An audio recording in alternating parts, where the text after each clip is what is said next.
So, I've spent the last few weeks working on my list of top 2019 smartphones, but I want to make it the most thorough, most complete video out there, so I need to test everything, or as close to that as I possibly can.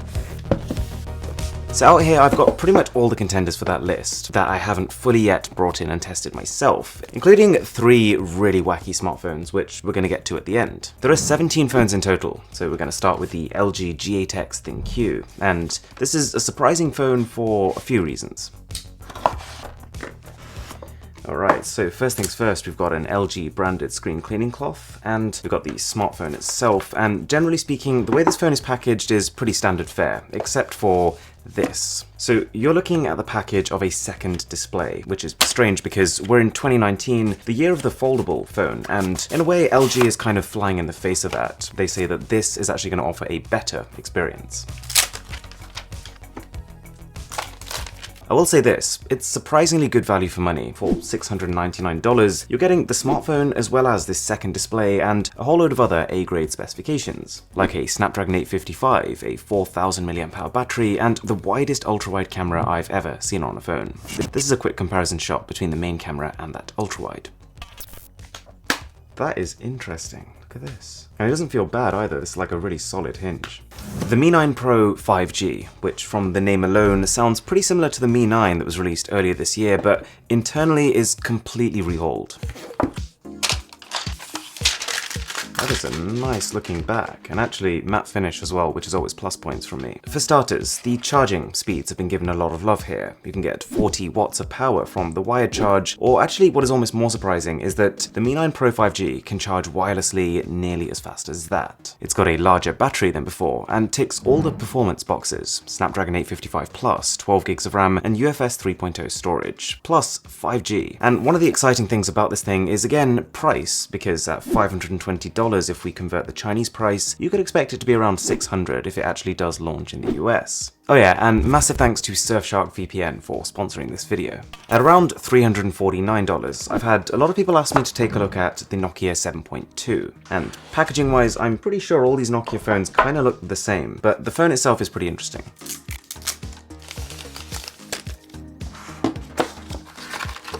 You get a 10-watt charger, which is not hugely impressive nowadays, and a pair of not so great looking earphones. The supposed highlights of the phone though are a 48 megapixel triple camera, Nokia's classic solid build quality, and the fact that it's on Android 1. Nokia is developing a bit of a reputation for giving people a clean and secure version of Android and being really prompt with updates. Also, on a bit of a side note, if you do enjoy straight to the point tech content like this, a sub would be amazing. Plenty more coming. Next up, the Xperia 1, and I've actually used this phone a fair bit at various different events, but I've never had one in the studio.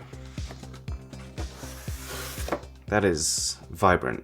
You've probably seen it before. It has this super tall design that Sony claims makes the phone more suited to scrolling social media feeds and watching cinematic video. The display also happens to be world's first 4K OLED on a smartphone, and when you find video that fills the screen and you find applications that support it, it's impressive. I just don't think this is going to become a mainstream format, and so it's not going to get the support that makes it worth it. There's also this triple camera on the back, said to be impressive, and it comes with the Cinema Pro app, which goes a long way to recreating the feel of a full-frame Sony Alpha camera. It's apparently pretty good, but I'll test this myself. By now, you've probably heard of Red Magic. They specialize in value-based gaming smartphones, and this right here is the top model they've ever made. It is the 12 gig RAM, 256 gig storage model of their Red Magic 3S in an exclusive colorway they call Cyber Shade, and wow, that is really something. You're effectively paying $599 for every feature you'd want in order to play games. The absolute best power, emphasis on heat dissipation with a physical fan inside, a gigantic 5000 mAh battery, and a 90Hz fluid display to make things appear even smoother. And I gotta say, if you're into this aggressive gaming aesthetic, and having a phone with a subtle design isn't a priority for you, then it's kind of refreshing that you've got a phone right here where the company has just gone nuts on the design. I actually really like it. So I'm a little late to the party with this one, but the Xiaomi Mi A3 is labeled by a lot of people as a safe bet. A phone that doesn't do a lot of things exceptionally, but does a lot of things well, and because I'd argue that's one of the most important things, I gotta use it. Okay, so in here, I believe there's a case. Oh, and not the standard clear TPU case. Oh, well, it's basically the same.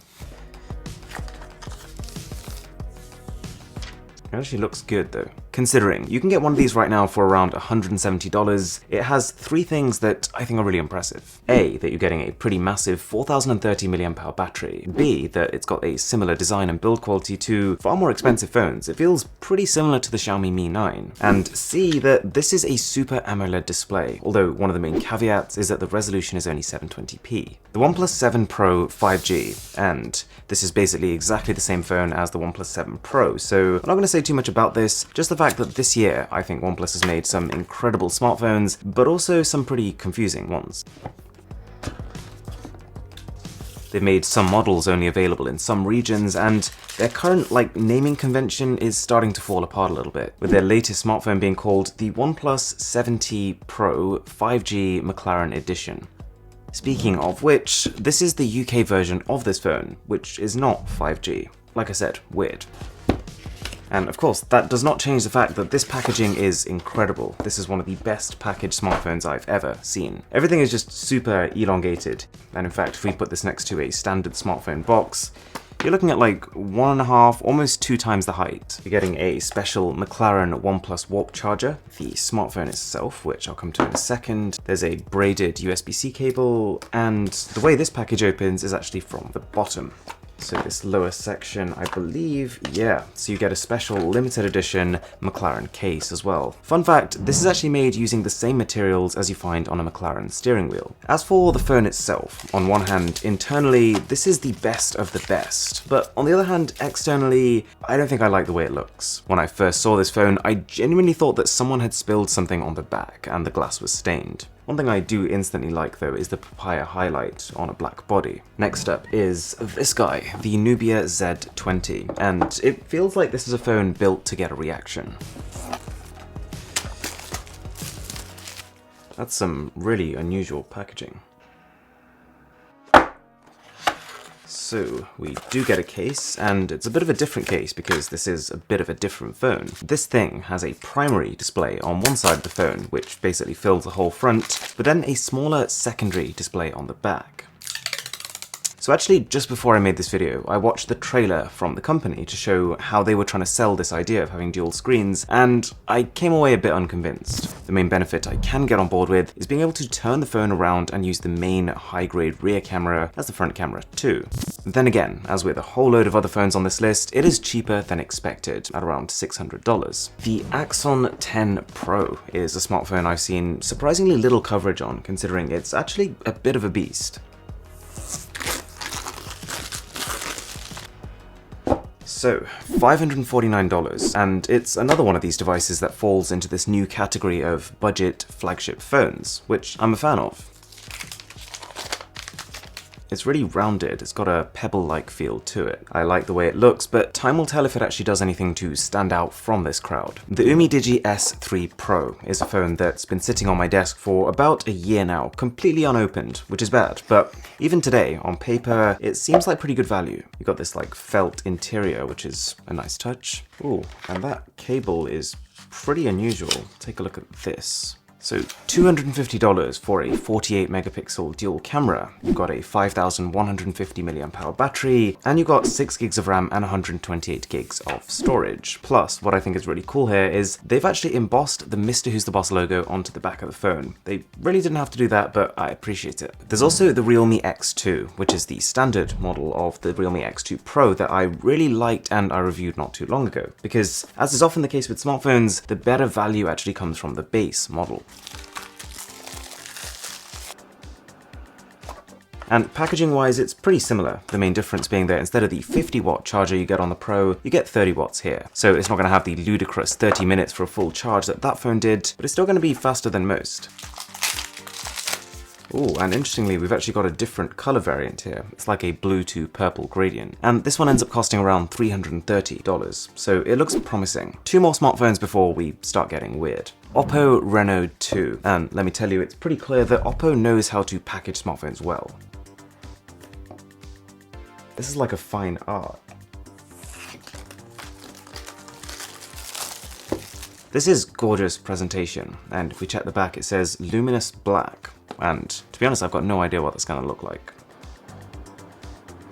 And inside the box, we've got, of course, the smartphone on top, which is pretty tall looking. And below that, we've got one of the nicer looking smartphone cases, especially ones that are coming bundled with your smartphone, and some Oppo branded earphones. And the cool touch with these is that if you look on the inside, you can actually see they're green. So at around $550, this phone almost feels a tier above. It's got a front-filling display and one of the nicer general design aesthetics, plus a quad rear camera and the iconic shark fin pop-up on the front. The main caveat here is an upper mid-range Snapdragon 730G chip, but this chip is still quite geared for gaming. And then the Vivo V17 Pro, which is similarly priced and similarly spec'd.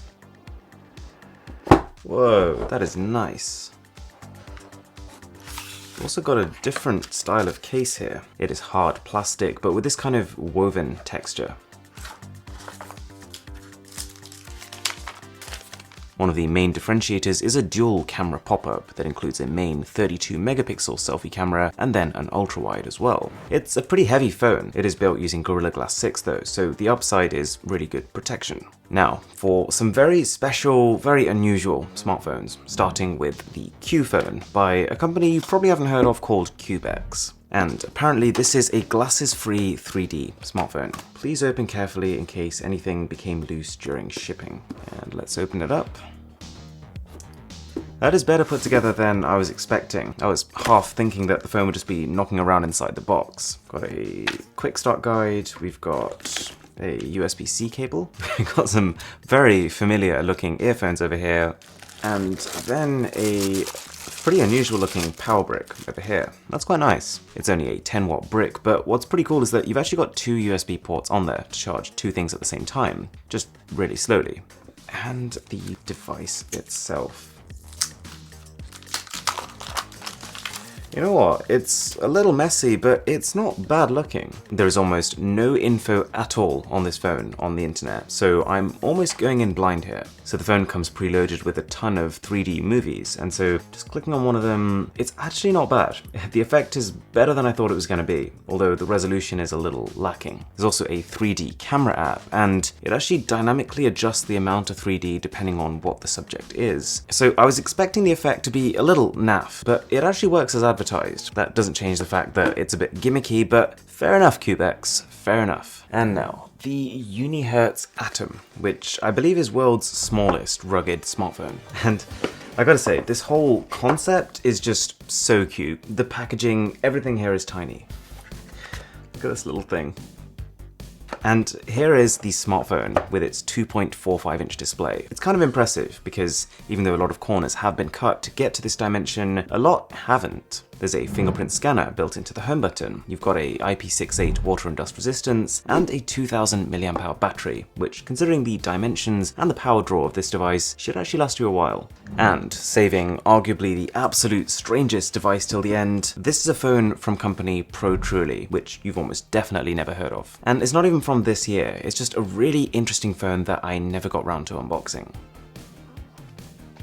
Right up top you can just see this little protruding camera module, and note that it's massive. Pretty much just standard packaging, charger, you've got earphones and a cable and instruction manual. But this phone has one major feature, you could call it one major gimmick, a 360-degree camera. It's a massive module, and you can see why the device never took off, but at the same time it's definitely a head turner, and it works as advertised.